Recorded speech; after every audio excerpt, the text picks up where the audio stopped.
السلام عليكم ورحمة الله وبركاته. الحمد لله والصلاة والسلام على أفضل المرسلين وعلى آله وصحبه أجمعين. أما بعد. സ്നേഹാദരവുള്ള സഹോദരങ്ങളെ, സുഹൃത്തുക്കളെ, ലോകത്തെ മുഴുവനും മുൾമുനയിൽ നിർത്തിക്കൊണ്ട് വലിയ ആശങ്കയിലും ഉത്കണ്ഠയിലുമാക്കിക്കൊണ്ട് ലോകസമാധാനം തകർത്തുകൊണ്ട് യാതൊരു മുന്നറിയിപ്പും കൂടാതെ യുദ്ധത്തിന്റെ ഒരു മര്യാദയും പാലിക്കാതെ ഇസ്രായേൽ അമേരിക്ക കൂട്ടുകെട്ട് ഇറാനിനെ കടന്നാക്രമിക്കുക വഴി ഇറാനിനെ ഒരു യുദ്ധത്തിന് പ്രേരിപ്പിക്കുകയാണ് ഇപ്രാവശ്യം ഉണ്ടായത്. ആ യുദ്ധത്തിൽ ലോക ജനത പല പക്ഷത്തിലാണ്, പല തട്ടിലാണ്. അറബ് രാജ്യങ്ങളിൽ അമേരിക്കൻ പട്ടാളത്തിൽ ക്യാമ്പുകളുള്ള സേനകൾക്ക്, അമേരിക്കൻ സേനകൾക്ക് താവളം കൊടുത്തിട്ടുള്ള ഏതെല്ലാം അറബ് രാജ്യങ്ങളുണ്ടോ, മുസ്ലിം രാജ്യങ്ങളുണ്ടോ, ആ രാജ്യങ്ങൾക്ക് നേരെയും ഇറാനിന്റെ ആക്രമണം ഉണ്ടായിട്ടുണ്ട്. അത് ഉണ്ടായതുകൊണ്ട് പലരും ഇറാനിനെ അക്രമകാരി എന്നൊക്കെ വിശേഷിപ്പിച്ച് ഇറാനിനെതിരെ തിരിഞ്ഞുകൊണ്ട് അമേരിക്കയെയും ഇസ്രായേലിനെയും ന്യായീകരിക്കുന്നതായി കാണാം. എന്നാൽ ഇറാൻ ഒരു കാരണവശാലും ഒരു മുസ്ലിം രാജ്യങ്ങൾക്കെതിരെയും ഇപ്പോൾ യുദ്ധം ചെയ്യുന്നില്ല.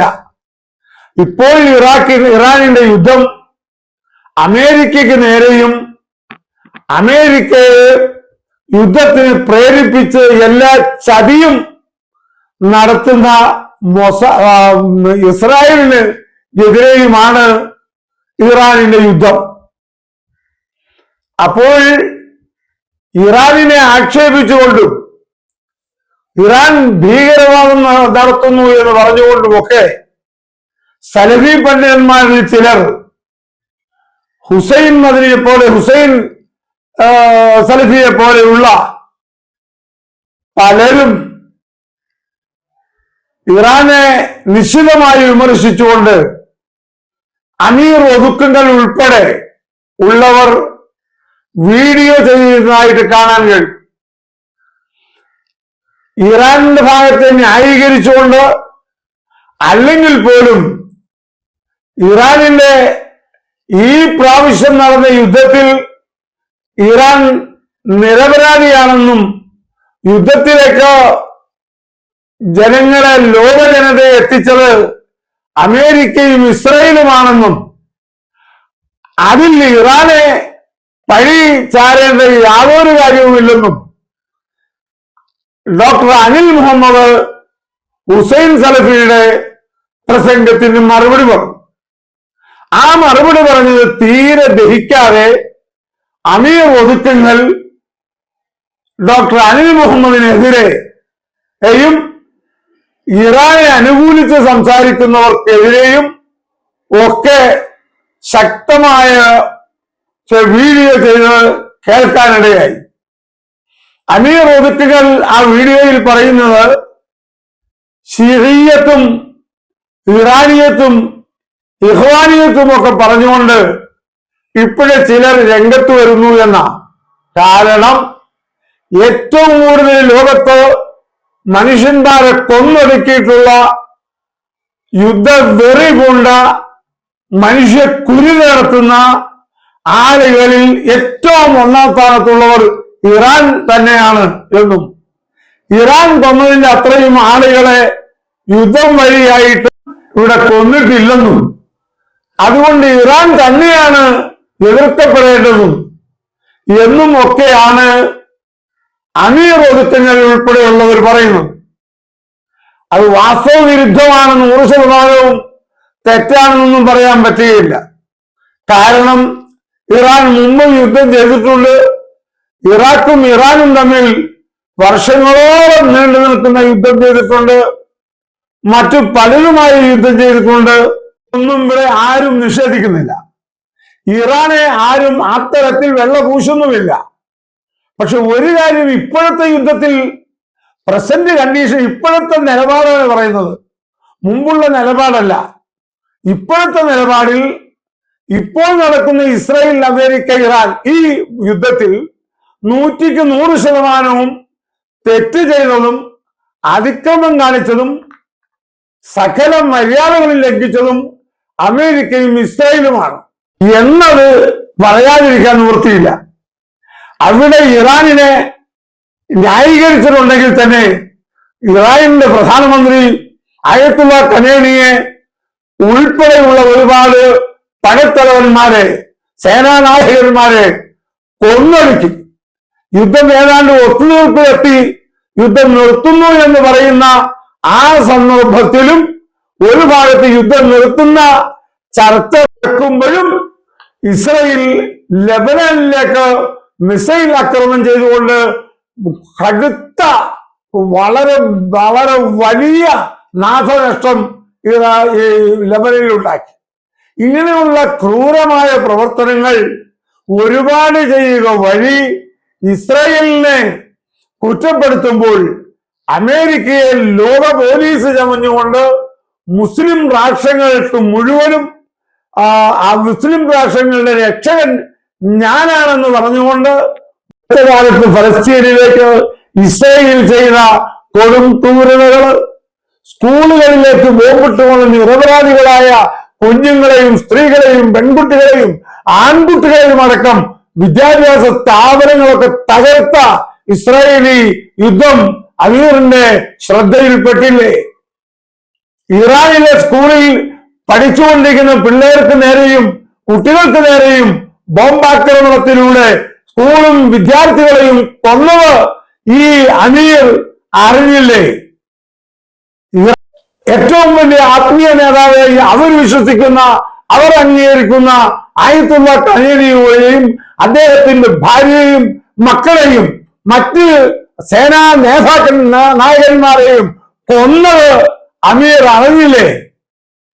യുദ്ധം ഒത്തുതീർപ്പ് കരാർ വ്യവസ്ഥയിൽ ഒപ്പിടാമെന്ന് പറഞ്ഞ് പാകിസ്ഥാനിൽ വ്യാജ ഒരു ഒത്തുതീർപ്പ് രൂപീകരിക്കാൻ വേണ്ടി ചർച്ച നടക്കുമ്പോഴും അമേരിക്ക അപ്പുറത്തേക്ക് പോയി പറഞ്ഞു ഓർക്കുന്നില്ലേ, ഞാനാണ് യുദ്ധം അവസാനിപ്പിച്ചത്, ഹോർമോസ് കടലെടുക്ക് ഞാനാണ് തുറന്നത്, ഞാൻ തുറന്നില്ലെങ്കിൽ ഭൂലോകമുള്ള കാലത്ത് തുറക്കാൻ ആർക്കും കഴിയില്ല, ലോക പോലീസ് ഞാനാണ്, ഞാൻ എന്ത് തീരുമാനിക്കുന്നു അത് നടക്കണം, ലോകാധിപത്യം എന്റെ കയ്യിലാണ് എന്നും അത് എന്നും എന്റെ കയ്യിൽ തന്നെ നിൽക്കണം, അതിന് എനിക്ക് കൂട്ട് ഇസ്രായേലുണ്ട്, മൊസാദുണ്ട്, അതുകൊണ്ട് ഇവിടെ ഒരു മുസ്ലിം രാഷ്ട്രവും നിലനിൽക്കാൻ ഞാൻ അനുവദിക്കില്ല എന്ന സ്വഭാവം തന്നെയാണ് അമേരിക്ക പ്രകടമാക്കുന്നത്. ഇറാഖ് തകർത്ത് തരിപ്പണമാക്കി അവിടെയുള്ള മുഴുവനും എടുത്തുകൊണ്ടുപോയി ഇപ്പൊ മുസ്ലിം രാഷ്ട്രങ്ങളാകുന്ന മുഴുവനും രാഷ്ട്രങ്ങളെയും ഇറാൻ യുദ്ധത്തിന് അമേരിക്കയ്ക്കുള്ള ആയുധമായി ഉപയോഗിക്കാൻ ഇറാനെ പ്രേരിപ്പിക്കുന്നത് അമേരിക്കയോട് നേരിട്ട് യുദ്ധം ചെയ്യുന്ന അമേരിക്ക എവിടെയോ ആണ്. അപ്പൊ അമേരിക്കയുടെ താവളങ്ങൾക്ക് നേരെയാണ് ഈ ഇറാൻ ചെയ്യുന്ന യുദ്ധം. അവിടെ ഇറാനികളെ ഇഹ്വാനിയത്ത് എന്നൊക്കെ പറഞ്ഞ് അമീർ ഒതുക്കുകൾ പുച്ഛിക്കുന്നുണ്ട്. ഇവിടെ ഇഹ്വാനിയത്ത് എന്ന് പറഞ്ഞാൽ വലിയ കുഴപ്പമൊന്നും ഞാൻ നോക്കിയിട്ടില്ല.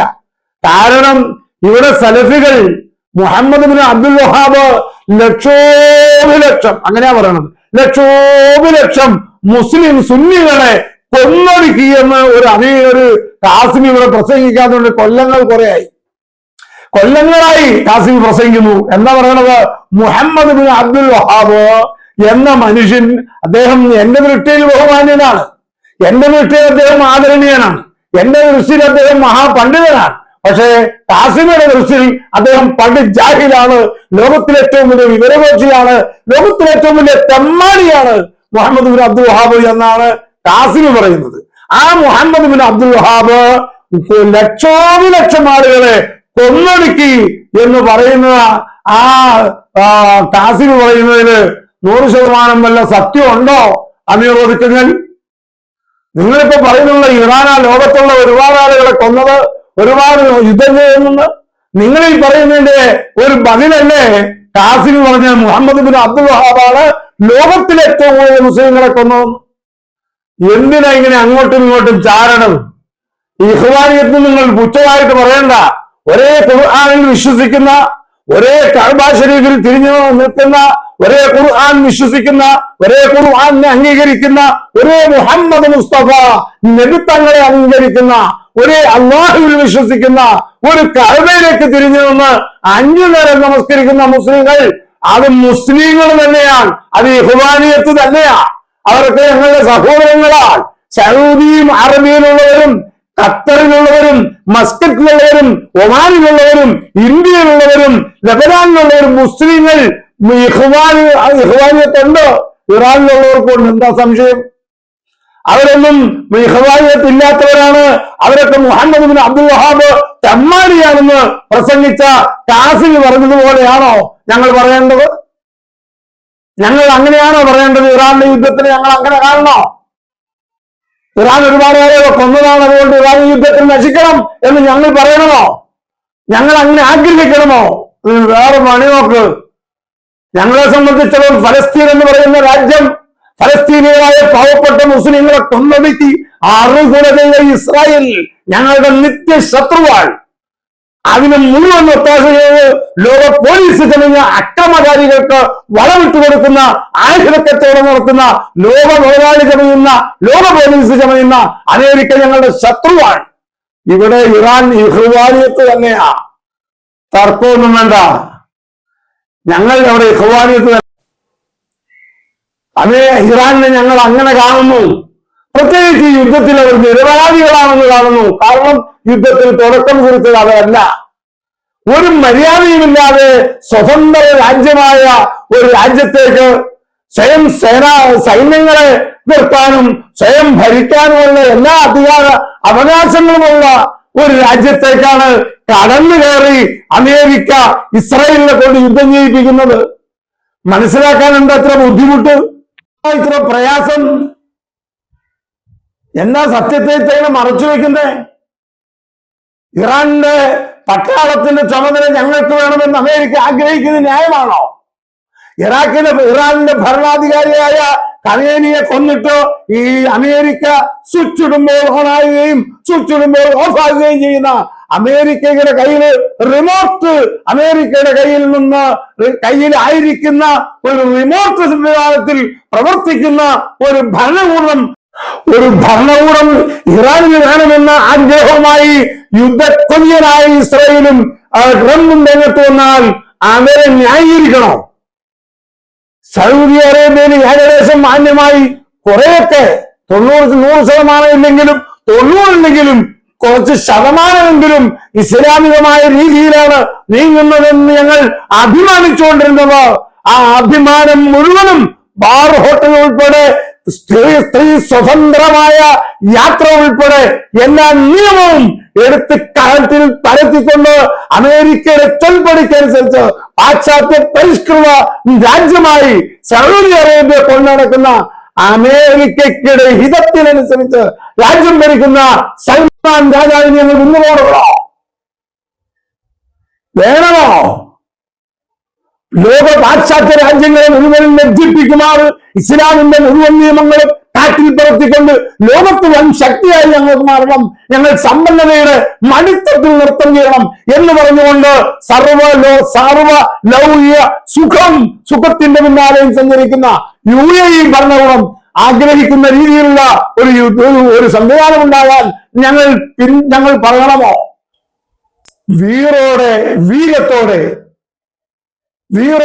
വീര്യത്തോടെ ഖുർആൻ അള്ളാഹുവിൻ്റെതാണെന്ന് പറയുന്ന, കഅബ അള്ളാഹുവിന്റെ വീടാണെന്ന് പറയുന്ന, നമസ്കാരം അള്ളാഹു പറഞ്ഞിട്ടാണെന്ന് പറയുന്ന, കലിമത്ത് ഷഹാദ അള്ളാഹു പറഞ്ഞിട്ടാണെന്ന് പറയുന്ന ഒരു ദീൻ വിശ്വാസി എവിടെയുണ്ടോ ആ വിശ്വാസത്തിനാണ് ഞങ്ങൾ മുൻഗണന. പ്രത്യേകിച്ച് നിരപരാധികളെ യുദ്ധം ചെയ്ത് കൊല്ലുന്നതിനുള്ള പ്രതിഷേധവും. ഇസ്രായേലിനോടുള്ള വിഷമം അതാ. ഇസ്രായേൽ എന്തിനായി ഫലസ്തീനികളെ ആക്രമിക്കുന്നത്? എന്ത് തെറ്റ് ചെയ്തു? ഖുർആൻ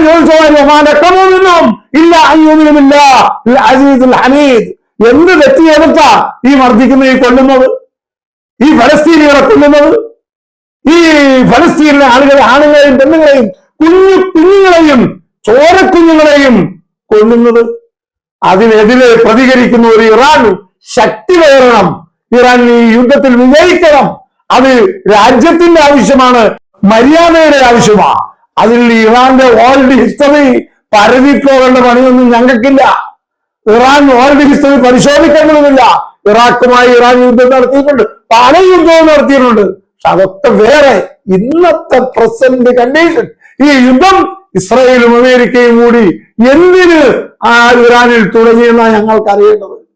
അപ്പൊ ഏകപക്ഷീയമായ ഒരു യുദ്ധം ചെയ്ത ലോകത്തെ തന്റെ കൈക്കീഴിലാക്കാൻ തന്റെ കയ്യിലിരിക്കുന്ന റിമോട്ടിലൂടെ അറബ് രാജ്യങ്ങളൊക്കെ ഭരിക്കുന്ന പോലെ ലക്ഷം. അത് മുഹമ്മദ് ബിൻ അബ്ദുൽ വഹാബിന്റെ അത്രയും വലിയ തെമ്മാടി ലോകത്തില്ലാതാണ്. അങ്ങനെ വാക്ക് പറയാൻ ഞങ്ങളെ കിട്ടില്ല. കാരണം അദ്ദേഹത്തെ പറ്റിയൊന്നും ഞങ്ങൾക്ക് ആ വിശ്വാസവുമില്ല. അദ്ദേഹം എന്തൊക്കെയോ ഉണ്ടാക്കുന്ന പറഞ്ഞാൽ നമുക്ക് അറിഞ്ഞൂടാ. അപ്പൊ നമ്മളെ സംബന്ധിച്ചിടത്തോളം മിതവാദികളാണ്. മിതത്വം, മര്യാദ, നീതി, ധർമ്മം. അതുകൊണ്ട് നടന്നു കാണുന്ന യുദ്ധങ്ങൾ ലോകത്തിന് ആപത്താ. ആര് തുടങ്ങിയാലും ആര് നടത്തിയാലും അത് ലോകത്തിന് നാശമാണ്. അതുകൊണ്ട് അതിൽ നിന്ന് തുടക്കം കുറിച്ച ഇസ്രായേലിനെയും അമേരിക്കയും നഖശിരാന്തം എതിർക്കുന്നു. അതിൽ കഴിഞ്ഞു യുദ്ധം ഒന്ന് അവസാനിപ്പിക്കാൻ ഇസ്ലാമാബാദിൽ ചർച്ച നടത്താൻ പാകിസ്ഥാൻ മുന്നിട്ടിറങ്ങി. അവിടെയും ചതിപ്രയോഗം നടക്കുമ്പോഴും ഇസ്രായേലിലെ ആയുധം ഉപയോഗിച്ച് ജനങ്ങളെ കൊല്ലുന്നു. നിങ്ങൾ നടത്തുന്ന ചർച്ചയ്ക്ക് എനിക്ക് വിഷയമല്ല. ഞാൻ എന്റെ പണി ചെയ്തുകൊണ്ടിരിക്കും. നിങ്ങൾ എത്ര ചർച്ച ചെയ്താലും ഞാൻ നിങ്ങളുടെ ചർച്ചയ്ക്കില്ല എന്ന് പറയുന്ന മൊസാദ്, എന്ന് പറയുന്ന ഇസ്രായേൽ, അതിന് പച്ചക്കൊടി കാണിക്കണം. അത് വേറെ ആളെ നോക്കണം. അതിന് മുമ്പ് കിട്ടില്ല. അസ്സലാമു അലൈക്കും വറഹ്മത്തുള്ളാഹി വബറകാതുഹു.